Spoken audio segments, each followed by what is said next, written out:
로마서 3장 23절과 24절 말씀입니다. 로마서 3장 23절과 24절 말씀.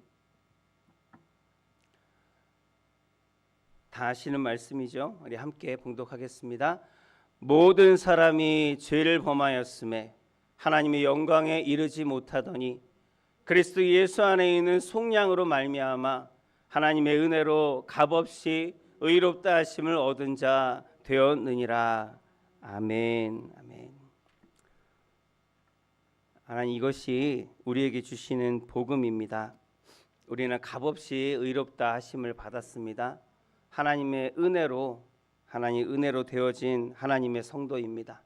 하나님, 자랑할 것이 아무것도 없고 우리가 서로 손가락질 할 것도 아무것도 없고 판단할 것도 아무것도 없습니다.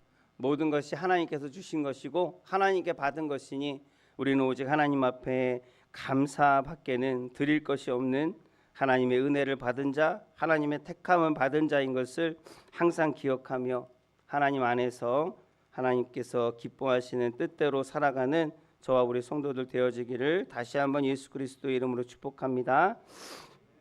오늘 읽은 말씀을 본문으로 한 번만 눌러주실래요? 네. 제목은 로마에 보내는 편지입니다. 로마에 보내는 편지입니다.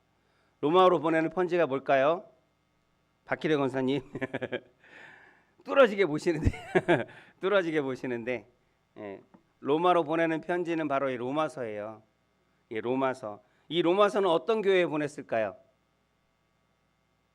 로마에 있는 교회에 보냈겠죠. 근데 로마에 있는 어떤 특정한 교회에 보냈다라고 생각하시는 분이 있는데 그렇지 않습니다. 로마의 모든 교회들은 당시에 연결되어 있었고 하나된 교회에서 나누어진 교회들입니다. 그래서 그 로마에 보내는 편지는 로마에 있는 로마 전지역에 있는 모든 성도들, 모든 예수를 그리스도로 영접한 사람들에게 보내는 편지가 바로 이 로마서입니다. 그래서 오늘 이 로마서 3장 말씀을 가지고 우리 로마서를 한번 시작해 보려고 하는데, 여러분 힘드세요?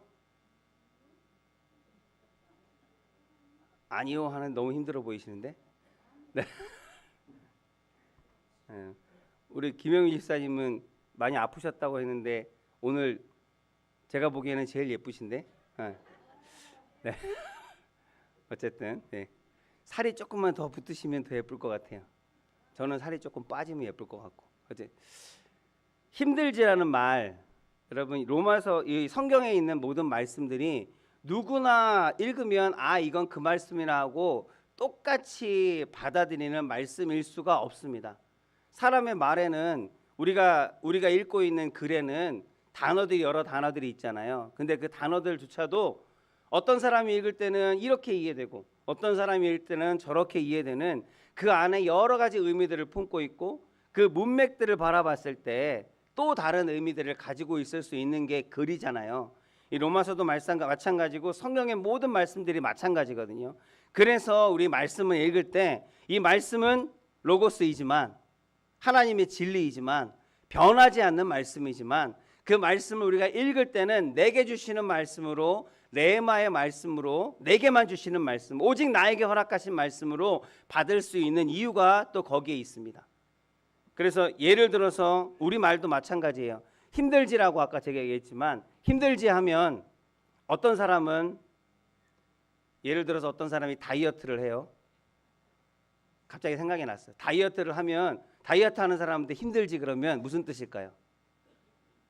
너 밥 못 먹고 굶어서 힘들지, 운동하느라고 지금 힘들지, 힘이 하나도 없지, 이런 뜻이 되잖아요.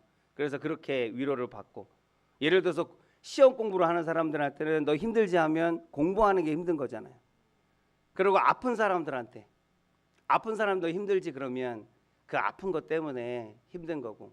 그래서 이 힘들다라는, 힘들지라고는 이 아주 짧은 말이지만 이 말이 어떤 사람에게는 이런 의미로, 어떤 사람에게는 이런 의미로 받아들일 수 있다라는 거예요. 예를 들어서 여러분들이 많이 궁금해하는 얘기 중에 다 아시겠지만 혹시라도 로마서에서 바울이 얘기하는 믿음과 야고보서에서 얘기하는 믿음과 똑같은 걸까요? 로마서는 사람은 오직 너희는 믿음으로만 구원받는다. 다른 것들은 중요하지 않다. 오직 믿음으로만 구원을 받는다. 라고 로마서는 주장하는 거예요. 바울은. 근데 야고보서에는 믿음을 얘기하는데 오직 믿음으로만 되어지는 것이 아니라 행위가 더 중요하다. 믿음은 행동으로 나타나야지 믿음이다. 라고 이야기하고 있어요. 그 두 믿음, 얘기하는 두 믿음은요, 약간은 달라요.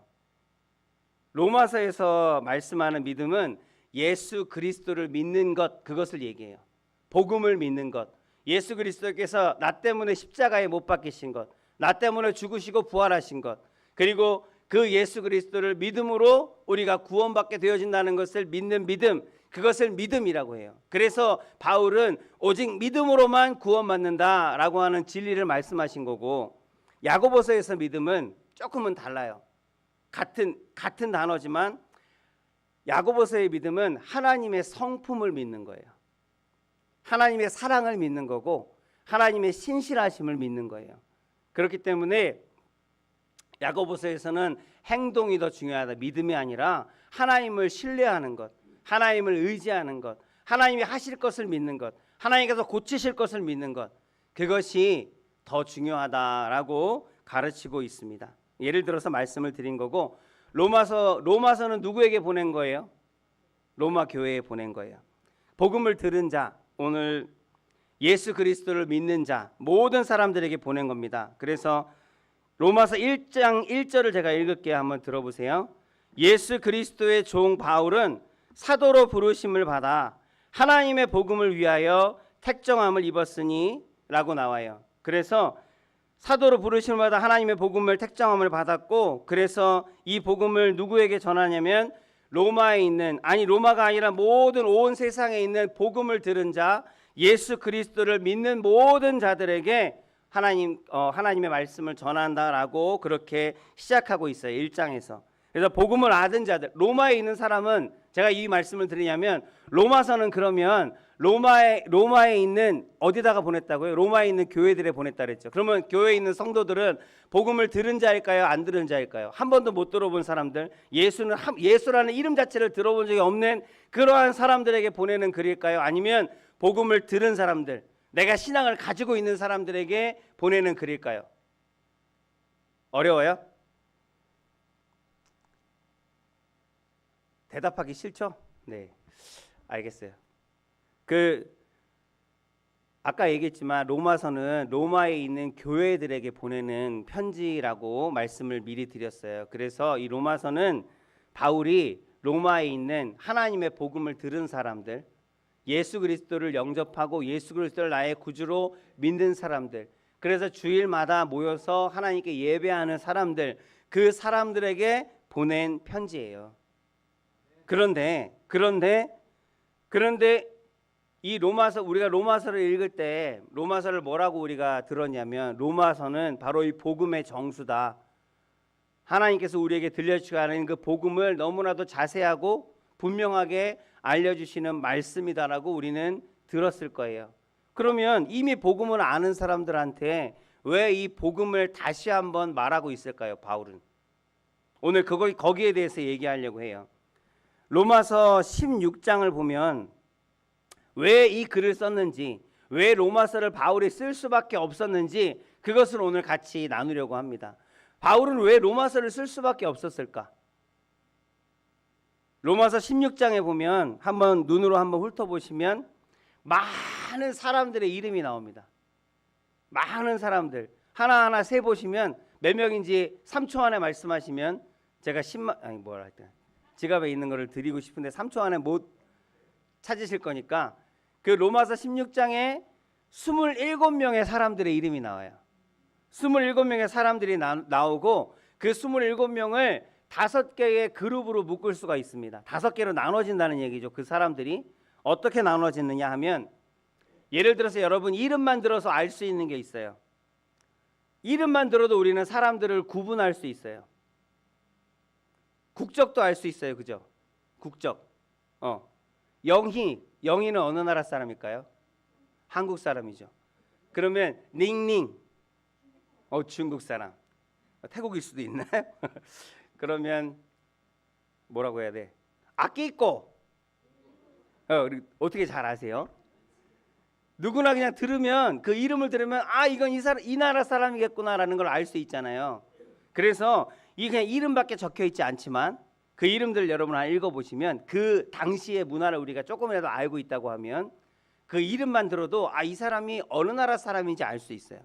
그래서 여기 그룹으로 이렇게 좀 나눌 수가 있는데 읽은 거 보면 두 번째 그룹하고 다섯 번째 그룹은 분명하게 그 이름만 들어도 이 사람들은 유대인들이 아니구나, 이스라엘 사람들이 아니구나, 바로 이방인들, 유대인과 이스라엘 사람들이 아니면 다 이방인들이겠죠. 아 외국에서 이방에서 다른 나라에서 살다가 그곳에 온 사람들이구나라는 것을 우리가 그렇게 그냥 닝닝하면 중국 사람인 걸 아는 것처럼 들으면 알 수 있는 거예요.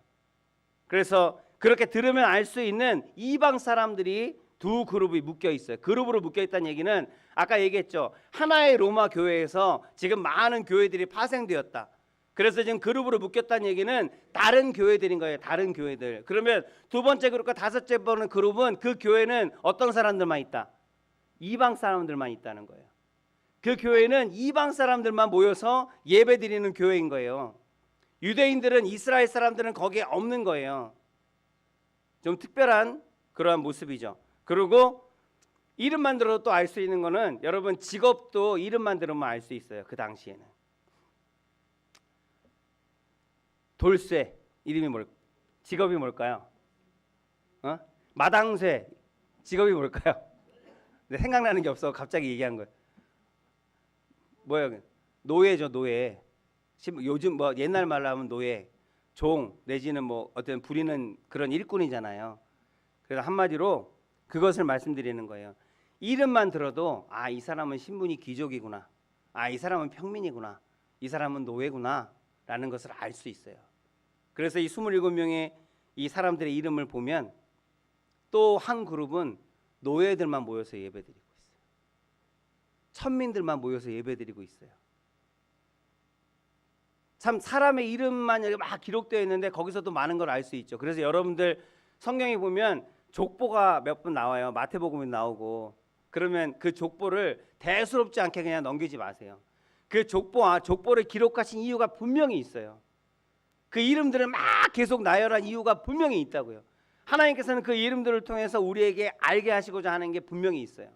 그래서 한번 그 족보들을 다시 한번 그런 의미를 찾고자 여러분들 읽어보시면 다른 은혜를 발견하실 수 있습니다. 오늘 16장에 이 27명의 이름을 통해서 우리가 알 수 있는 것은 로마에는 여러 교회들이 있는데 그 교회들이 구분되어서 예배를 드리고 있구나라는 것을 알 수가 있어요. 귀족은 귀족대로, 천민은 천민대로, 평민은 평민대로, 이방 사람들은 이방 사람들끼리, 이스라엘 사람들은 이스라엘 사람들끼리 그렇게 예배드리고 있는 것을 우리가 이 이름을 통해서만 알 수 있다라는 거예요. 여러분이 우리가 따라야 할 모습일까요? 아, 우리도 그렇게 해야겠구나. 그래야 수준이 맞지. 그래서 나는 집이 한 45평에 사니까 45평 이상 사는 사람들 모여. 난 대학원까지 나왔으니까 나 박사학위 있으니까 학위 있는 사람들끼리 모여. 그래서 예배를 드리면 좋을까요? 뭐 우리끼리 좋을지는 모르겠어요. 그러나 그것이 우리가 따라야 할 모습은 아니라는 거예요. 정말로 우리가 그렇게 하나님께서 우리를 그렇게 부르시고 그렇게 구별하셨다면 우리는 여기 있지 못해요. 하나님께서는, 예수님께서는 3년의 공생애를 통해서 정말 병든 자들, 연약한 자들, 도움이 필요한 자들, 소외된 자들, 그들이 더 아낌이 필요하고 더 사랑이 필요한 걸 아셨기 때문에 더 연약한 자들에게 다가가셨고 연약한 자들의 그 필요를 채우셨고 그것을 통해서 많은 기적들을 통해서 하나님이 어떠한 분인지, 하나님이 어떠한 능력이 있는지, 하나님이 그들을 얼마나 사랑하시는지를 깨닫게 하셨는 줄로 믿습니다. 지금도 그렇게 우리를 구분하지 아니하시고 우리의 사는 모습이 어떠든지, 형편이 어떠하든지, 많이 가졌든지 가지지 못했든지, 몸이 건강하든지 건강하지 않든지 그거하고는 전혀 상관없이 동일하게 사랑하시며 우리와 함께 하시는 하나님이신 줄로 믿습니다. 그렇게 우리가 하나님을 그 하나님, 공평하신 하나님, 공의의 하나님, 사랑의 하나님을 우리가 온전히 하나님 예배 가운데 높이려면 우리 스스로가 서로 구분하고 서로 판단하는 일들이 절대로 있어서는 안 되겠습니다. 교회에서 누군가를 판단하고 서로 나누기 시작하여지면 그 교회는 무너지고 망할 수밖에 없습니다. 교회는 하나 될 때 능력이 있어요. 하나님의 성령으로 거룩함을 지키며 하나됨을 지킬 때 교회는 무엇이든지 할 수 있는 것이 없는 모든 것이 가능한 능력 있는 교회가 되어지는 줄로 믿습니다. 아멘. 저와 여러분들은 하나님 성령 안에서 하나입니다. 누구도 하나님께 더 사랑받고 덜 사랑받는 자들이 없고 하나님 안에서 누구든지 하나님께서 능력을 주시면 누구나 하나님의 나라에서 큰 자, 이 땅 가운데서 놀라운 일들을 능히 감당할 수 있는 하나님의 백성들인 것을 여러분 기억하면서 서로 사랑하며 서로 존중하며 더욱더 하나 되어지는 우리 온화한 순복음교회가 되어지기를 예수 그리스도의 이름으로 축복합니다. 아멘. 핸드폰 보지 말기. 자, 그래서 핸드폰 봐봐야 뭘 게 맨날 보잖아요. 네. 자, 아까 다시 한번 이제 성경 말씀으로 돌아가서 16장의 27교회에서 27명의 사람들을 통해서 교회들이 이렇게 구분되어져 있구나, 나누어져 있구나 하는 것을 우리가 보게 됐어요. 알게 됐어요. 그러면 왜 로마의 교회들은, 다른 교회들은 그렇지 않은데 왜 로마의 교회들은 이렇게 다 층을 나누어서 예배를 드리고 있을까? 왜 그렇게 됐을까? 역사를 한번 재미가 있을지 재미가 있어라. 재미있게 좀 설명을 드리고 싶은데 AD 41년이에요. 예수님께서 이 땅 가운데 오시고 41년이 지났습니다. 41년에 로마의 황제가 갈리굴라였어요. 많이 들어본 이름 아니에요? 로마에서 가장 미치광이 황제로 손가락 안에 꼽는 사람이 갈리굴라예요. 그래서 갈리굴라를 주제로 해서 나온 영화들도 있어요. 굉장히 보기 민망한 장면들이 많이 나오는 영화인데, 이 갈리굴라가 황제로 있었을 때 이 갈리굴라는 살해당해서 죽었습니다. 그 바로 최측근 자기를 경호하는 사람들에게. 요즘으로 얘기하면 경호실장 정도 되는 그 두 사람이 이 왕을 이렇게 좀 한적한 곳, 사람이 없는 곳으로 유인을 했어요. 뭐 보여줄 게 있다, 뭐 하여튼 뭐 맛있는 게 있다, 뭐 아주 아껴놓은 술이 있다, 어쨌든지 그래서 그 지하실로, 그러니까 이 갈리굴라가 죽었을 때 동굴에서 죽었다, 아니면 뭐 지하실에서 죽었다 이런 얘기가 있는데 한마디로 뭐 좀 그런 데였겠죠. 그런 데로 데리고 와서 칼로 무참하게 난자를 해서 죽입니다. 근데 막 죽일 때 뭔가 인기척이 느껴지는 거예요. 우리 사람 그런 본능이 있잖아요. 그런 초능력이 있잖아요. 뒤에 눈이 안 달렸는데 누가 보고 있는 것 같아. 그런 거. 이렇게 막 지금 나쁜 짓을 하고 있는데 뭔가 이것을 보고 있는 사람이 있는 시선이 느껴지는 거예요. 둘러봤는데 아무도 없어. 그런데 자세히 살펴보니까 커튼이 쳐져 있는데 커튼 밑에 발이 하나가 있어요. 발이. 그래갖고 살금살금 달려가서 커튼을 확 제꼈어요. 한 왜소한 남자가 몸을 발발발발 떨면서 그렇게 숨어 있는 거예요. 발발 떨면서 있어요. 그 사람이 누구냐면 바로 글라우디오예요. 글라우디오. 갈리굴라의 다음 황제입니다.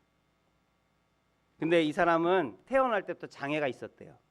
그래서 쩔뚝거리고 걷고, 그리고 팔다리가 얇아서 힘도 제대로 못 쓰는 어떤 그런 여러 가지 어려움들이 있었다고 하는데, 근데 중요한 것은 이 사람은 몸은 좀 장애가 있었을지 모르겠지만 굉장히 천재적인 머리를 갖고 있었대요. 그래서 이 글라우디오가 목격을 했는데, 이 글라우디오를 보고 나서 얘를 죽이는 게 아니라 오히려 씩 웃으면서 너 정도는 내가 감당할 수 있어. 그러고 그 경호 실장들이 그 글라우디오를 데리고 그 베란다, 제일 높은 베란다, 왕궁의 베란다로 올라가서 모든 사람들 앞에 공포를 한 거예요. 갈리굴라가 죽었다. 황제가 죽었다. 다음 황제는 바로 이 글라우디오다. 아무도 거기에 대해서 반발을 못했대요. 왜냐하면 그 황제를 죽인 그 경호실장을 비롯한 그 모든 사람들이 그 당시의 실세들, 정권을 장악하고 있는 사람들이었기 때문에 아무도 거기에 대해서 반발을 못하고 그냥 박수 치는 것으로 글라우디오가 황제로 등극을 합니다. 그래서 어떤 이유였을까? 이 사람을 황제로 세운 이유가, 자신은 황족도 아니고 그 죽인 사람들이 자기가 황제가 되면 여러 반발들이나 여러 가지 무리한 일들이 일어날 것 같으니까 한마디로 그냥 바지 황제로 세운 거예요, 허수아비로. 그리고 뒤에서 치리하면서 내가 잘 먹고 잘 살 생각으로 이 글라디오를 황제로 세웠는데, 이 글라디오가 아주 천재적인 사람이었던 것은 몰랐던 거죠. 그래서 황제가 되자마자 자기의 세력들을 구축하고 이 죽인 사람들을 반역한 사람들을 다 처단을 하고 이제 황제로서의 실권을 장악을 하게 되어집니다. 이제 그런 일들이 있고요. 그 다음들에 그렇게 이제 글라우디가 황제가 되어서 정치를 하는데, 치리를 하는데 치리를 잘 했대요. 근데 유대인들끼리의 싸움이 어느 날 일어났어요. 유대인들끼리의 싸움이 두 세력으로 나누어져서 유대인들이 싸움이 로마에서 일어난 거예요. 근데 그 싸우는 두 세력, 첫 번째 세력은 예수님을 믿는 사람들, 예수를 구주로 믿는 사람들, 메시아로 믿는 유대인들, 그리고 한 세력은 예수를 메시아로 믿지 아니하는 세력들. 그 두 세력들이 종교 때문에 싸움이 일어난 거예요. 중재를 해야 해요. 왜냐하면 그 당시에, 지금도 마찬가지지만 지금도 유대인들이 전 세계의 모든 재화의 95%를 다 가지고 있답니다. 그거 아십니까? 전 세계 재력의 95%가 유대인들에게 있대요. 그리고 우리나라도 인천에 유대인들이 세운 학교도 있고 건물들도 있고, 유대인들이 자기들의 종교를 인정해달라 해서 세계에, 우리나라에만 30개 정도의 유대인 사원이 있습니다. 여러분 모르시죠? 그 사원에서 하루에 4번씩, 하루에 5번씩 기도하는 유대인들을 우리는 이제 볼 수 있습니다. 머리에 터번을 쓰고. 지금 그런 상황까지 와 있는데 우리는 그 심각한 걸 몰라요. 그런데 어쨌든 유대인의 자본들이, 그런데 그 당시에도 마찬가지로 그 당시의 재력가라고 하면 거의 대부분이 유대인들이었고, 유대인들이 지금 싸움을 하고 있으니까 경제가 돌아가진 않는 거예요. 나라의 경제가 엉망이 되어버린 거예요. 그래서 이걸 중재해야 되겠다. 그래서 황제에게 보고를 했더니 이 글라우디오가 유대인들을 모아놓고 하는 얘기가 뭐라 그랬을까요? 니네 다 나가. 니네 로마에서 다 나가. 시끄러우니까 다 나가버려. 말도 안 되는 일을 이 법으로 제정을 해서 유대인들을 로마에서 다 쫓아내버립니다. 그게 어디 나와 있냐면 사도행전 18장 2절 여기 나와 있어요. 한번 보세요. 아굴라라 하는 본도에서 난 유대인 한 사람을 만나니 글라우디오가 모든 유대인을 명하여 로마에서 떠나라 한 고로 그가 그 안에 브리스길라와 함께 이달리아로부터 새로 온지라 바울이 그들에게 가매.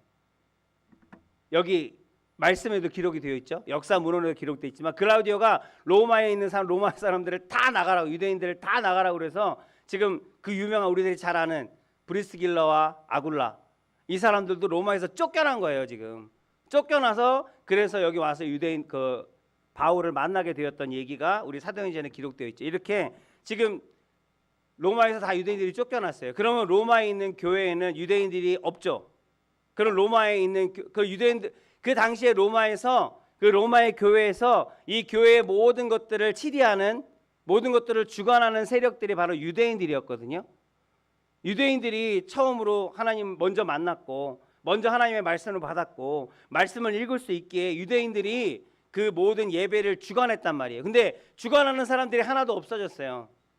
그래서 그 다음 주에 로마의 유대인들이 다 로마를 떠나간 다음에, 쫓겨나간 다음에 이제 주일이 왔어요. 주일에 예배를 드리려고 이방인들이 갔어. 이방에 있는 다른 나라 사람들이 예배에 참석을 했어. 근데 목사님이 없네. 찬양하는 사람도 없어요. 대표 기도하는 사람도 없어요. 매번 예배 끝나고 그래서 식탁 교제를 했는데 그 식탁을 교제하고 이렇게 그 준비하는 사람도 아무것도, 교회에 가서 예배 드리려고 했는데 아무것도 없는 거예요. 야, 큰일 났다 이거. 어떡하지? 아니 근데 유대인들 쫓겨났어도 어차피 좀 있으면 다시 돌아오겠지. 사람들이 그렇게 생각하고 예배를 어떻게 했을까요? 어떻게 했을까요? 예배를 드렸을까요? 아니면 올 때까지 기다리자 그러고 좀 쉬자 그러고 쉬었을까요? 여러분들 코로나 때 예배 이제 코로나 때 뭐 나가지도 못하는데 이제 예배 좀 쉬자 그러고 집에서 쉬신 분, 유튜브로라도 예배 안 드리고 그래 이건 하나님의 뜻이니까 좀 집에서 좀 편안하게 쉬자 그러신 분, 대부분은 그래도 유튜브로라도 예배가 중계가 되니까 집에서라도 예배 드리신 분이 아마 거의 대부분이었을 거예요. 마찬가지로 이 사람들도 언제 올지는 모르게 금방 돌아오겠지. 그러나 예배를 멈출 수는 없어. 예배를 멈출 수는 없어. 그래서 그 예배를 자기들끼리 드리기 시작한 거예요. 그래서 한 사람이 네가 오늘 설교해, 네가 오늘 기도하고, 네가 오늘 찬양 인도해. 근데 뭐 아는 게 있어야죠. 그래서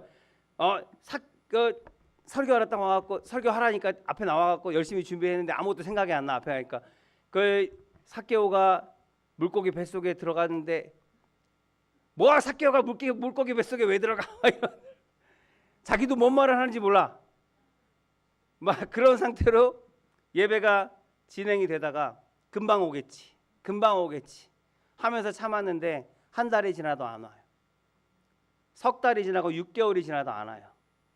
1년이 지나도 로마 유대인들이 돌아오진 않아요. 1년이면 예배를 몇 번 드렸을까요? 50번을 드린 거예요. 그죠?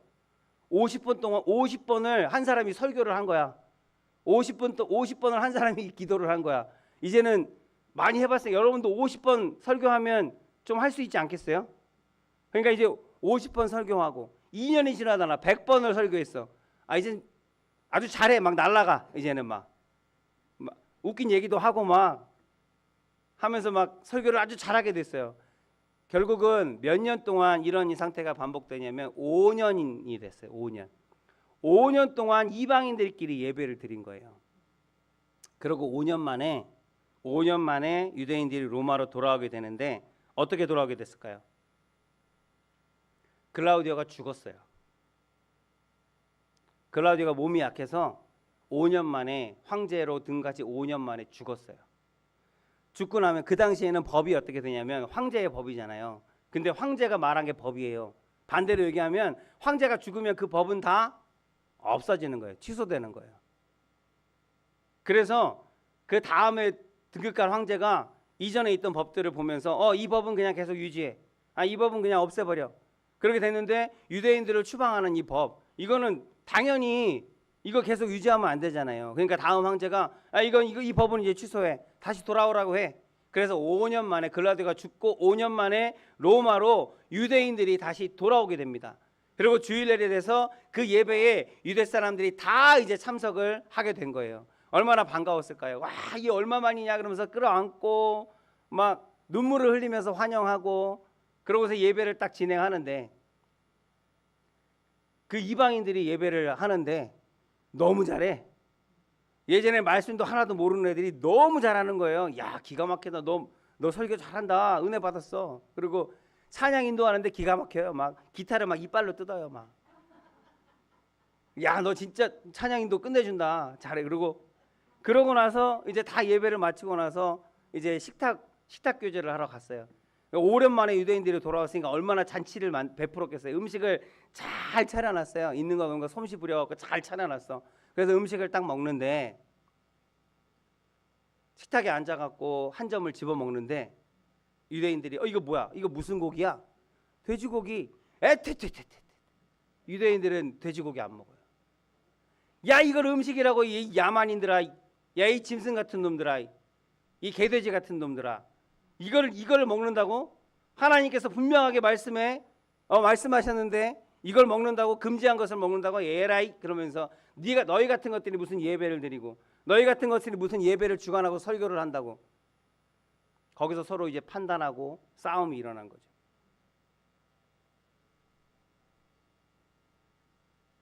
그래서 유대인들은 여전히 그 우월감과 선민의식을 가지고 니들이 설교를 잘하면 얼마나 잘해.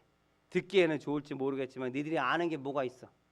그러면서 그 다음 주부터는 유대인들이 이제는 우리가 설교할게.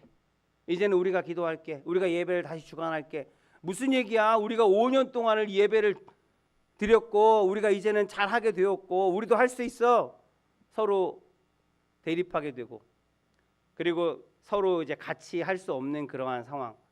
유대인들이 너희는 개돼지보다 못하자, 너희들이 먹는 음식들은 부정한 것이고 너희들이 그렇게 손을 대고 너희들이 하나님의 말씀대로 살지 않으냐 하니까 나는 너희들을 사람 같지 않은 너희들하고는 같이 예배드릴 수 없다, 같이 한 공간에 있을 수 없다, 이렇게 서로 판단하게 되고 갈라지게 되고, 그래서 결국은 천민은 천민대로, 노예는 노예대로, 귀족들은 귀족들대로, 이방인들은 이방인들끼리 그렇게 예배를 드리게 되었던 거예요. 이런 역사의 이야기들이 있습니다. 이렇게 그 로마에서의 교회들의 소식을 바울이 들은 거예요. 바울이 듣고 로마서를 기록합니다. 정말 복음을 기록합니다. 그리고 그들에게 편지를 씁니다. 그 로마의 모든 사람들, 로마의 성도들이 바울이 편지를 보냈다는 소식을 듣고 다 모이게 됐어요. 한 광장에 모였어요. 야, 바울이 우리에게 편지를 보냈대. 그 바울이, 그 유명한 바울이 우리를 위해서 편지를 썼다고, 글을 썼다고, 전부 다 모였어요. 자, 이제 다 모여서 경청해. 내가 이제 읽을 테니까. 그리고 이 말씀들을 읽는데 다들 기대했어요. 유대인들도 기대하고 이방인들도 기대했어요. 유대인들은 뭘 기대했을까요? 바울도 유대인이었거든요. 유대인 중에 유대인이고 말씀을 깊이 공부한 사람이고, 그렇기 때문에 바울이 유대인 편을 당연히 들어줄 걸로 알았어요. 이방인 너희들 잘못했다. 유대인들의 말이 맞다. 유대인들을 따라서 신앙생활을 해야 된다. 아마 그렇게 편 들어주는 이야기들이 가득 차 있을 거라고 생각을 하고 기대하면서 귀를 기울였고, 이방인들은 이 바울이 선포한 이야기를 알아요. 바울은 나는 이방인들을 위한 사도로 하나님께서 부르셨다, 보내심을 받았다라는 그 말을 기억하고 있거든요. 바울은 이방인들을 위한 사도로서 하나님께서 나를 부르셨다라고 자기가 선포하면서 이 유대인들보다는 이방으로 돌아다니면서 온 세계로 돌아다니면서 많은 하나님을 모르는 사람들, 이방 사람들에게 복음을 전했던 그러한 사도예요. 그러니까 이방인들에게 좋은 얘기를 해주겠거니, 도움이 되고 위로가 되는 얘기를 해주겠거니 라는 생각을 하고 이제 그 편지를 들은 거예요. 이제 로마서 1장. 이거 다 찾기가 어려워서 자, 제가 읽을 테니까 여러분들 그냥 성경을 통해서 한번 보세요. 여기다 PPT로 만들기에는 너무 양이 많아서 PPT로 안 넣었어요. 그래서 1장의 이야기입니다. 1장의 이야기, 제가 1장에 쓴 이야기를 잠깐 읽을게요. 빨리 읽을게요. 또한 그들이 마음에 28절입니다. 28절, 하나님 두기를 싫어하며 하나님께서 그들을 그 상실한 마음대로 내버려 두사 합당하지 못한 일을 하게 하셨으니 곧 모든 불의, 추악, 탐욕, 악의가 가득한 자요, 시기, 살인, 분쟁, 사기, 악독이 가득한 자요, 수근수근하는 자요, 비방하는 자요, 하나님께서 미워하시는 자요, 능욕하는 자요, 교만한 자요, 자랑하는 자요, 악을 도모하는 자요, 부모를 거역하는 자요, 우매한 자요, 배약하는 자요, 무정한 자요, 무자비한 자라. 그들이 이 같은 일을 행하는 자는 사형에 해당한다고 하나님께서 정하심을 알고도 자기들만 행할 뿐 아니라 또한 그런 일을 행하는 자들을 옳다 하느니라. 아멘. 아멘 하면 안 되는 말이지만, 이방인들이, 소위 하나님을 모르는 사람들이, 하나님을 영접하지 아니하는 사람들이, 아니했던 사람들이 범했던 죄, 이방인들의 죄에 대해서 쫙 하고 나열을 한 거예요. 그러니까 1장 말씀을 듣고 유대인들이 거 봐라, 니들은 죄인이래잖아, 니들 하나님이 니들 잘못했다고 하잖아, 그러면서 좋아했어요. 그 다음에 2장의 말씀 17절부터 유대인이라 불리는 내가 율법을 의지하며 하나님을 자랑하며 율법의 교훈을 받아 하나님의 뜻을 알고 지극히 선한 것을 분간하며 맹인의 길을 인도하는 자여, 어둠에 있는 자의 빛이여, 율법에 있는 지식과 진리, 여기는 아니고 21절부터 그러면 다른 사람을 가르치는 내가 내 자신은 가르치지 아니하느냐, 도둑질하지 말라 선포하는 내가 도둑질하느냐, 간음하지 말라 말하는 내가 간음하느냐, 우상을 가증히 여기는 내가 하나님 신전의 물건들을 도둑질하느냐, 하나님 율법을 자랑하는 내가 율법을 범함으로 하나님을 욕되게 하느냐. 기록된 바와 같이 하나님의 이름이 너희 때문에 이방인 중에서 모독을 받는도다. 바로 유대인들이 지금 범하고 있는 잘못을 또 말하고 있는 거예요. 그러니까 이방인들이 그 말을 듣고 또 위로를 받았겠죠. 유대인들은 찔리는 마음이겠죠. 그리고 결론은 뭐냐면, 결론은 3장. 그러면 어떠하냐, 이방인들도 너희도 죄인이고 유대인들 너희들도 죄인이야. 하나님 앞에서는 너희들 다 죄인이야. 누가 누구를 판단하고 누가 누구를 잘못했다 하고 누가 누구를 개 돼지 사람보다 못하냐고 말할 수 있느냐? 왜 너희는 서로가 다투면서 서로가 아무것도 내세울 것이 없는 자들이, 똑같은 죄인들이 왜 서로 구분하면서 서로 갈라쓰고 다투느냐? 하나님의 말씀을. 그러면 우리는 어떠하냐? 3장 9절, 결코 아니라 유대인이나 헬라인이나 다 죄 아래 있다고 우리가 이미 선언하였느니라. 의인은 없나니 하나도 없으며 깨닫는 자도 없고 하나님을 찾는 자도 없고 다 치우쳐 함께 무익하게 되고 선을 행하는 자는 없나니 하나도 없도다. 그리고 오늘 말씀 같이 읽겠습니다. 모든 사람이 죄를 범하였음에 하나님의 영광에 이르지 못하더니 그리스도 예수 안에 있는 속량으로 말미암아 하나님의 은혜로 값없이 의롭다 하심을 얻은 자 되었느니라. 아멘. 아멘. 바울이 말하고 싶은 것은 바로 이것인 거예요. 우리에게도 지금 레마의 말씀으로 주시는 말씀인 것을 여러분 기억하시고 받으시기 바랍니다. 너도 죄인이고 네 옆에 있는 사람도 죄인이야. 네가 밖에 나가서 예배드리지 않는 사람들, 아이고 저 죄인들, 아이고 저 구원받지 못한 것들, 지옥 갈 것들 판단할 거 하나도 없어. 모두가 다 믿는 자나 믿지 않은 자나 다 하나님의 은혜가 아니면 구원받지 못했을 다 죄인이다. 서로 판단할 것이 없고 서로 자랑할 것이 없다. 그러니까 로마서를 쓴 이유는 교회의 하나됨을 말하기 위함입니다. 믿지 않는 자와 믿는 자끼리 다투는 것도 하나님께서는 기뻐하지 아니하시는데, 오히려 믿는다고 하는 사람들끼리도, 교회 안에서 성도들끼리도 서로 다투고 서로 구분하고 서로 나누고, 가졌으면 얼마나 많이 가졌고 배웠으면 얼마나 많이 배웠고 잘났으면 얼마나 많이 잘났냐고요. 하나님 안에서는 다 똑같은 하나님의 백성이고 하나님의 사랑하는 사람들이 뿐만 아니라 하나님의 은혜가 아니면 구원받지 못할 다 멸망길로 갈 수밖에 없는 죄인들을 하나님께서 은혜로 불러주셨으면, 값없이 하나님의 은혜를 받았으면, 그 사랑을 받았으면 그 받은 은혜에 감사하면서, 오직 감사하면서 서로 사랑하고 서로 섬기고 허물들을 감추어 두고 그렇게 사랑 안에서 하나 되는 것이 하나님의 뜻일진데, 그렇게 살지 못하는 우리들에게 하나님께서 주시는 말씀이 이 로마서의 말씀입니다. 교회는 하나 되지 않으면 아무런 힘이 없습니다. 능력이 없습니다. 시험이 오면 그냥 넘어집니다. 우리가 넘어지지 않을 수 있는 것은 서로가 서로를 붙들어주고 있기 때문이에요. 아무것도 아닌 것 같지만, 내 옆에서 같이 예배드리는 사람이 아무것도 아닌 것 같지만 서로 붙들어주고 있기에 우리가 넘어질 수 않을 수 있고, 시험이 오더라도 견딜 수 있고 버틸 수 있고 이길 수 있는 거예요. 하나님께서 내게 주신 선물입니다. 서로가.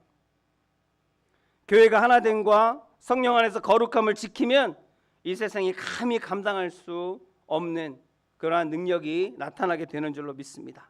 그런 성도, 그런 우리 오남 순복음교회가 되어지기를 예수 그리스도의 이름으로 축복합니다. 마지막으로, 이거는 여기하고는 상관없는 건데 우리가 헷갈릴까 봐 꼭 알고 싶은 것이 하나 있어요. 기억해야 될 것이. 여러분, 복음은 뭘까요? 우리는 복음을 듣고 여기 모였잖아요. 복음은 뭐예요? 우리가 전할 복음은 뭡니까? 오늘부터 헷갈리지 아니하실 수 있도록 제가 분명하게 해드리려고 로마서 1장을 잠시 펴주시고, 볼펜이 있는 분들은 가로를 쳐주시면 돼요. 이 가로 안에 있는 내용은 없어도 말이 되는 내용들이에요. 그래서 뭔 얘기냐면 로마서 1장 2절입니다. 2절에 이 복음은 하고 나오죠. 나옵니까? 잠깐만 요거 좀 눌러주세요. 이 복음은 하고 나오죠. 그러면 그 뒤에는 뭔 내용이 나와요? 복음에 대한 설명이 나올 거 아니에요? 그러면 가로를 이 복음을 하고 그 다음에 하나님 앞에다가 가로를 치세요. 하나님이 선지자들을 통하여 그의 아들에 관하여 성경에 미리 약속하신 것이라. 그의 아들에 관하여 말하면 육신으로는 다윗의 혈통에서 나셨고 성결의 영으로는 죽은 자들 가운데서 부활하사 능력으로 하나님의 아들로 선포되셨으니. 여기까지 가로를 딱 치세요. 이 가로 안에 있는 내용은 중요한 내용이지만 없어도 돼요. 가로 치셨어요? 치셨으면 좋겠고, 볼펜이 없는 분은 뭐로든 한번 치신 다음에 곧 우리 주 예수 그리스도시니라. 아멘. 그래서 여러분, 가로친 것을 빼고 한번 같이 읽어볼게요. 가로친 것, 하나님 앞에 가로치고 그 다음에 선포되셨으니에 가로를 치고, 그 가로친 내용들은 빼고, 자 읽겠습니다. 이 복음은 같이, 이 복음은 같이, 그냥 제가 할 거 같이 이렇게, 이 복음은 곧 우리 주 예수 그리스도시니라. 아멘. 어려워요? 다시. 이 복음은 곧 우리 주 예수 그리스도시니라. 이게 복음이라고요. 복음은 뭐냐? 복음이 뭐냐고 누가 물어보면 이렇게 얘기하세요. 자신 있게. 곧 우리 주 예수 그리스도시니라. 예수님이 복음입니다. 예수님이 복된 소식이에요. 예수 그리스도의 이름이 하나님 나의 가장 큰 복입니다. 가장 큰 자랑할 거리예요. 내 안에 예수 그리스도께서 계시기 때문에 내가 지금 예배 가운데 있는 거예요. 예배자로 살아가는 거예요. 하나님의 축복을 기대하는 거예요. 하나님의 치유하심을 기대할 수 있는 거예요. 소망을 갖고 살아갈 수 있는 거예요. 내 안에 예수가 없으면 아무것도 아니에요. 내 안에 예수가 없으면 아무것도 아니라고요. 내가 복음을 듣고 내가 믿었다는 것은 내 안에 예수 그리스도의 이름이 있다는 거예요. 그 이름이 능력이 있습니다. 그 이름으로 기도하는 것을 하나님께서 들으시고 응답한다 하셨습니다. 오늘도 예수 그리스도의 이름으로 그 이름의 능력을 믿고 그 복된 소식을 믿고 하나님 앞에 간절히 구함으로 응답받는 저와 여러분들 그러한 삶이 되시기를 다시 한번 예수 그리스도의 이름으로 기도드립니다.